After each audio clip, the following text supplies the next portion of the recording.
Four-wheel driving is very demanding on your vehicle. You need to get it checked out 4 to 6 weeks prior before you set out on your adventure. You need to check engine oil, transmission oil, clutch fluid levels, brake fluid levels, and also radiator coolant levels. This car here's got a header tank. On the side they've got a maximum and a minimum mark. Same with the brake reservoir as well. It's got a maximum and a minimum. We move along to the engine oil. Grab yourself a tissue. It's usually yellow. We pull it out, give it a wipe. In she goes. And this one's within spec, so everything's okay under here. So when four-wheel driving, it's a good idea to have the right specific four-wheel drive tyre for the terrain that you're driving on.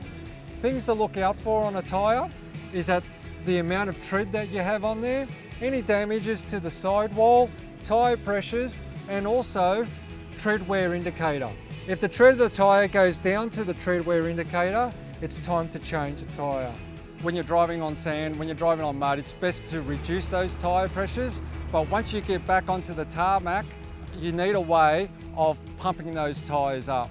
It might be a good idea to have a recovery kit. This recovery kit includes a tyre pressure gauge and an air compressor.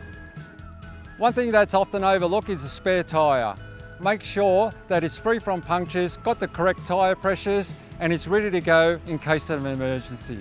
You need to familiarise yourself with your four-wheel drive functions, selecting high range and low range, and if available, diff locks. And it's also a good idea to know your gross vehicle mass limit.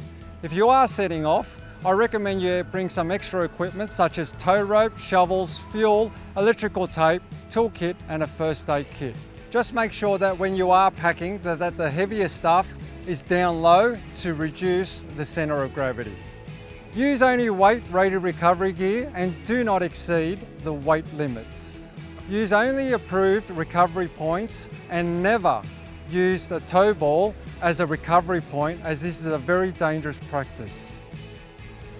So when approaching a water crossing, it's a good idea to stop and let the vehicle cool down, because the rapid cooling of the cool water causes metals in the brakes and the exhaust to weaken or crack. Once across, stop the vehicle at the bank, let the water drain, and then once you take off, apply the brakes to let them dry out. Please be mindful of the environment and the impact that you're having on it. If you're doing damage, then you really shouldn't be there. The final step to get you ready is to plan your route. Check your weather, get your map, the essentials, water, first aid kit, and your playlist, and then you're good to go. Enjoy your four-wheel drive adventure and explore New South Wales off the beaten track.